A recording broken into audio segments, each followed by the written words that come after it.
Hello, our friends, Evolutionary Energy Arts family. Hello there, welcome back.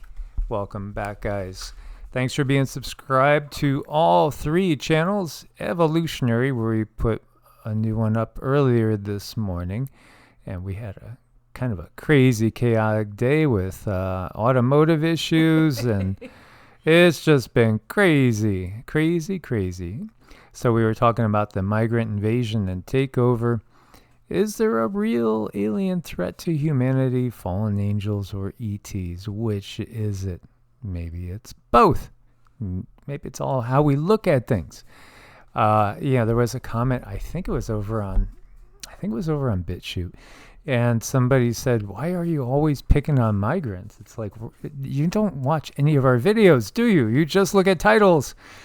Because we were showing how immigrants is something the system does time after time, raise one people up in order to later on throw them down, throw them under the bus, wash them away from history. And again, it's the people get used by the system, discarded, and then they use another group. This is just rinse, repeat, and do it all over again.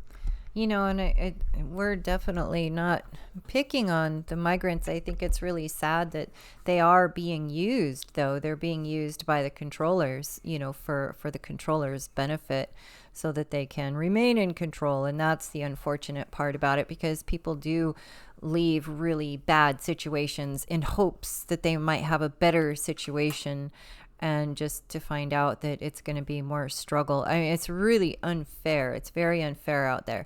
And the other thing is, if you can keep people moving, if you can keep them on the go, it makes it very difficult for them to get grounded, get rooted, and get healthy. And they have to eat the junk that's provided on the go. It's not a good life. No, and again, you got to look at this cycle, and we're going to move forward from these topics because there's other things to cover. But again, when you look at history, you have manufactured problems, like take the potato famine in Ireland that created so many Irish immigrants to come over to the U.S.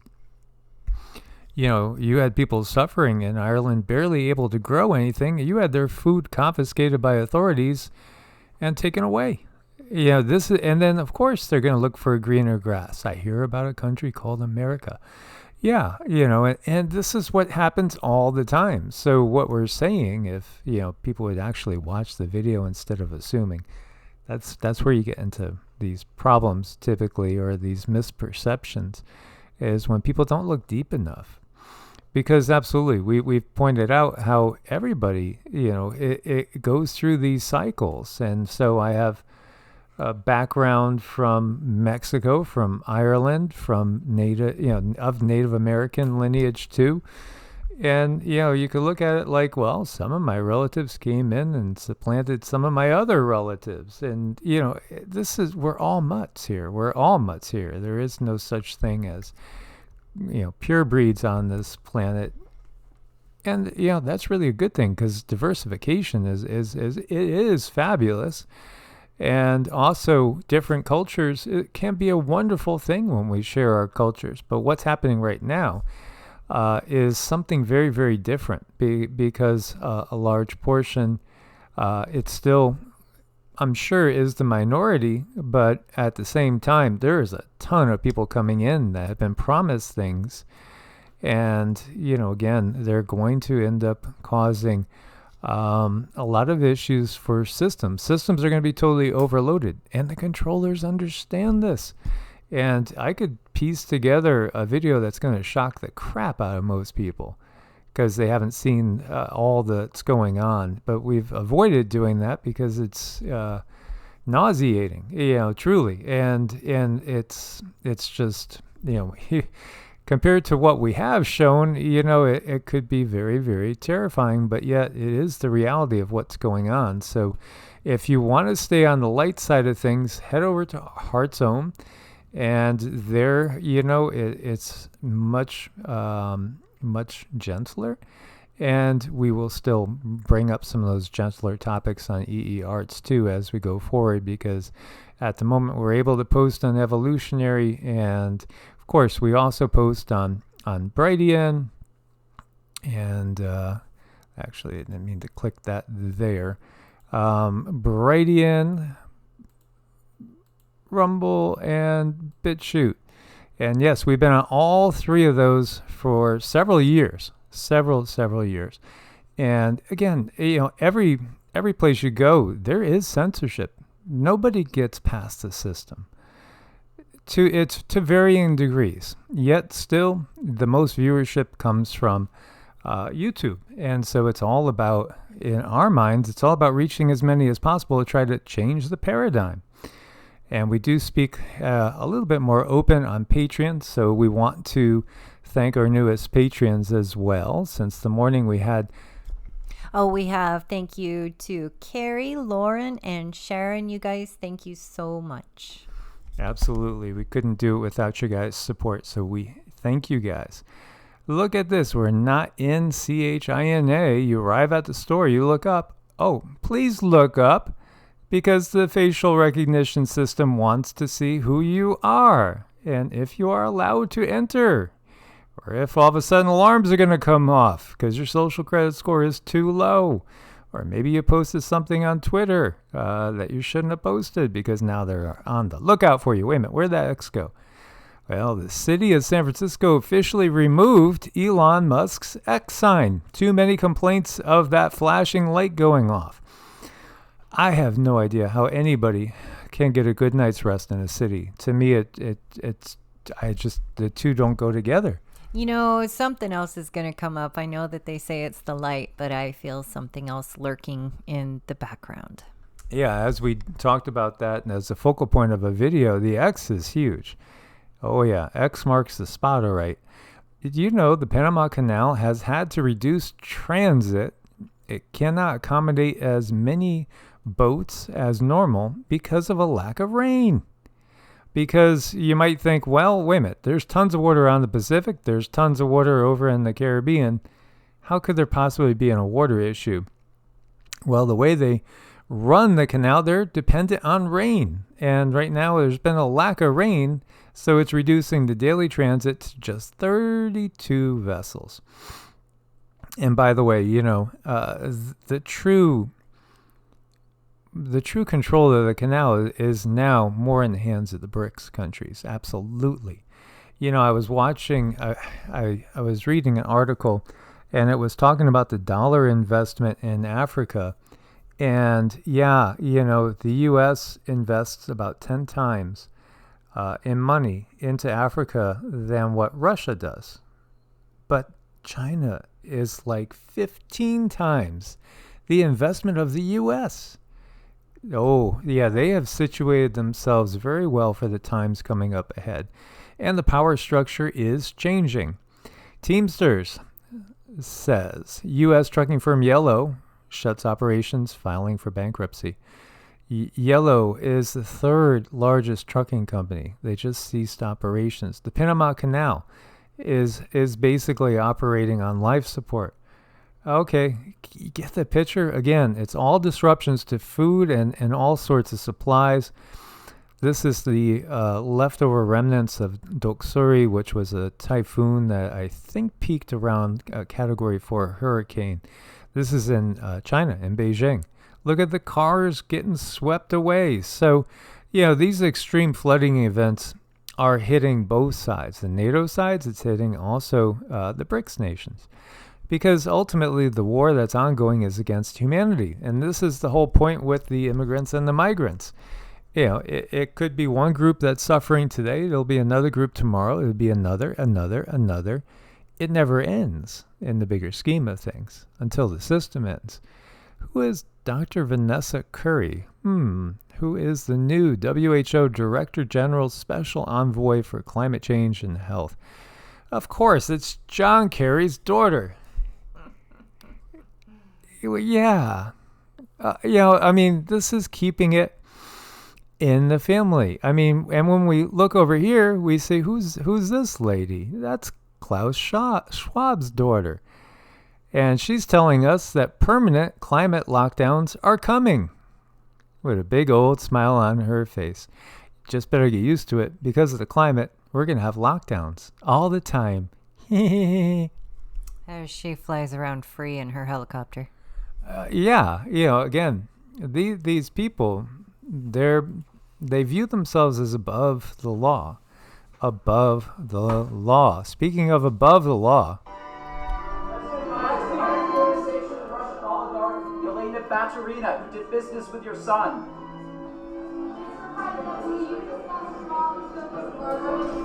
He's just ignoring that one. Mr. President, why haven't you sanctioned Russian oligarch Elena Balturina, who did business with your son? Don't ask me. I'm not the real Joe Biden. I'm number 7. I'm the one that's supposed to look as senile as possible. Yeah, that's the one. Yeah, you got to talk to Biden number 5. He knows the answer to that one. Indeed. And, by the way, now Joe Biden's cognitive decline prevented him from understanding who Hunter was putting on the phone with him. So here you go.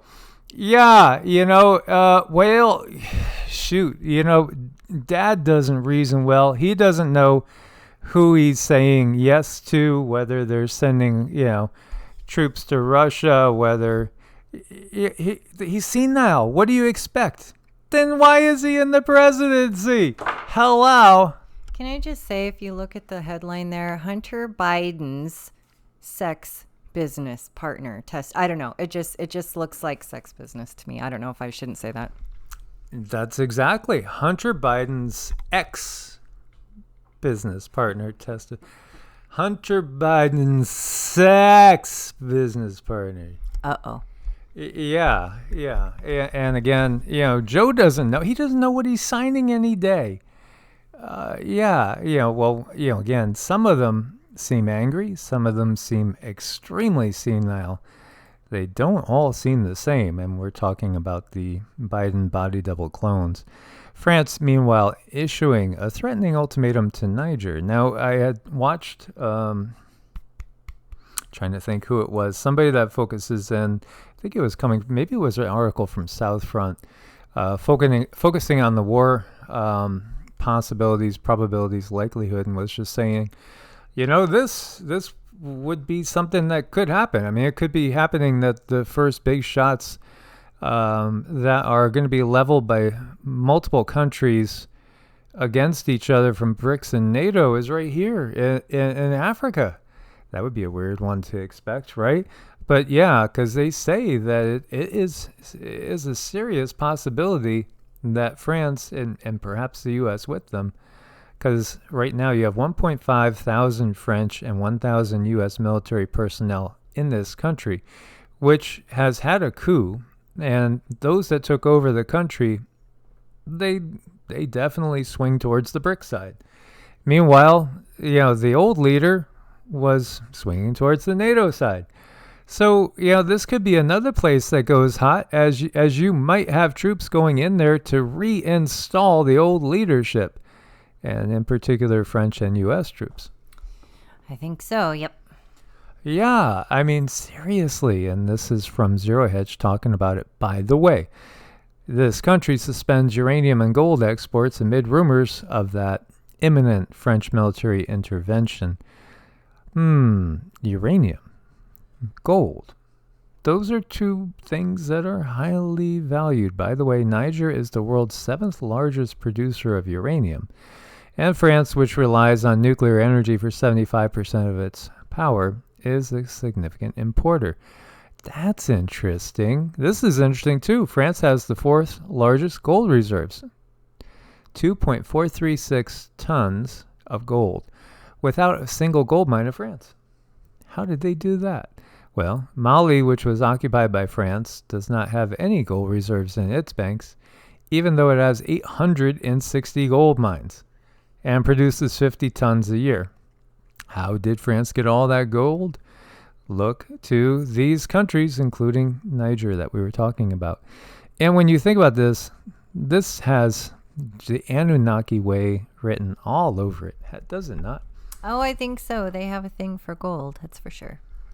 Gold! I love gold! Indeed. Yes. Gold encrusted tackle box for fishing. Yes. Yes, and meanwhile, we are looking at the U.S. Navy tracker. So, again, we see our coastline looks to be protected, right? We do have now inside the Mediterranean multiple groupings, and also here, right, very, very close to a strike on Iran, or possibly a strike on Syria, or over in this case, a strike up into the Black Sea area. So, pre-positioning going on. They've had some war games going on off the Australian coast. Is this more of a defensive posture in order to protect Australia, protect the coastlines, while going hot and heavy in Europe? You could look at it that way too. I guess it depends on how you look at it. The fentanyl crisis is spreading fast across the U.S. This is on the doorstep of San Francisco's main government buildings. Oh, a country in decline. Yes, absolutely. A system in decline. Because it's not just here. I've seen, very similar to this in many European cities as well. And we spoke out about that, and, legal or illegal. And there was one comment talking about how certain substances have been used for shamanic experiences. But the thing is, in these times, I think you should be very cautious about opening up any doorways. We know personally, firsthand, of many people that have done just that type of thing, the shamanic experience. Some positive, some not so positive. They're not all positive, no, and it depends on what demons you have around you, literally. It does. If you are completely issue-free and you're very high vibe, I don't think you really need to. Especially in the times that we are going to, because, again, that which becomes experienced and accessible can be done in once we get out of this muck and mire of the dark age, as we are in the Bronze Age right now.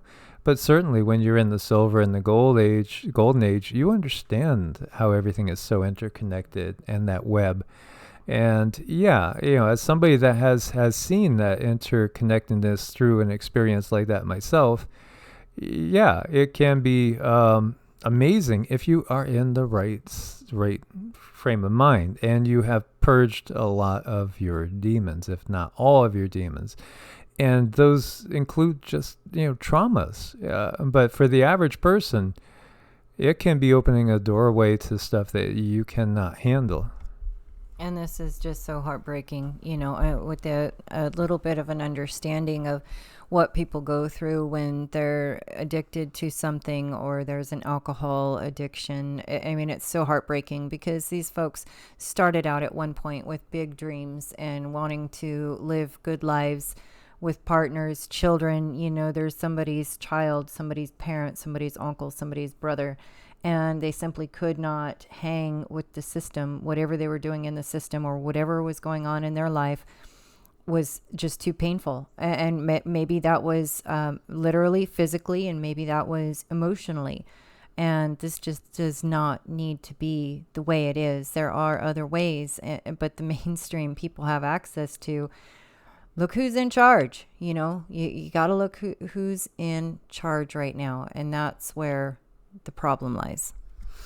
Yeah, absolutely. And now they're talking more about the allergies to red meat caused by the tick spit. It's becoming more common. Yeah, and then we could think about, of course, Plum Island. All the research that went on there, and Lyme disease. Lyme, Connecticut, right across from Plum Island. Do you think there's any connection? Oh, they'll say that's just a CONS. Yeah, sure. Again, we get the bigger picture now. They're so good at all the distortion and the cover-up, but we're waking up too much. Too many of us are waking up too much. But, you also do have a lot of what we would term younger souls, a little bit more naive, and a little bit more thoroughly encased, perhaps, in the technology and the system, where they maybe don't want to acknowledge the reality of the system because they kind of enjoy the system. Right. It is a difficult position people are in sometimes. And she is so wonderful at always having the compassion come out, and I could be the one that's the little butthead much easier. Everybody needs both. By the way, blue moon. So we're going to have 2 full moons this month and the Perseid meteor shower as well. Could be a very, very busy month. It feels like it's going to be, especially the second half. How humans will become a multi-planetary species. Yes, and they're talking about colonizing Mars, which would really, truly be it wouldn't even be a recolonization because there are people working mines on Mars. And there are humans there. There are also reptilians there working under the surface. There's all kinds there. And now they're going to make like, oh, we're just now putting people there. No, they've been on it for a while. Yeah, so they say Mars' first inhabitants are conducting research and growing food in biodomes, 3D printed beef and pizza. Yeah, I'll pass. I'll pass. And we already are a multiplanetary species because we don't come from here. That's the bottom line. There's so much evidence. And I mean, all you have to do is just look at the strength of a chimpanzee. Look at the strength of a human. Now you're saying, okay, so we evolved off a sister branch to the chimps and the great apes. No. If you look at their strength, if you throw a cat 20 feet off a roof, most cats are going to be okay. We didn't evolve here. We did not evolve here. Again, we are a combination of many things. And, again, a chimpanzee's strength is many times a human's strength. We didn't come from here. And again, how did we get here? We were immigrants and migrants to the system that was in place elsewhere. There's a lot of things kept from us our whole entire lives. And that's where you have so many people hanging everything they've got on the education that they've been given. But that education only goes as far as the controllers want it to go. Everything else, it's I think it's important to find your center and then expand from that and realize what's out there. What are the important things to know? What are the important things to learn? What's important in this life? Instead of looking out at the controllers saying, well, what education do I need? That's just not going to get you far when it comes to living life. All right. So what do you prefer? Led Zeppelin 3 or Sgt. Pepper's Lonely Hearts Club Band? Which album is your preference? Which group is your preference? The Beatles or Led Zeppelin? Because the demographics show most of you guys are either in Cindy's age bracket or mine. So most of our people are in between like 35 and 65. So I'm sure you guys are familiar. I'd be just curious to see. I have a strong preference on this one. It's not even close.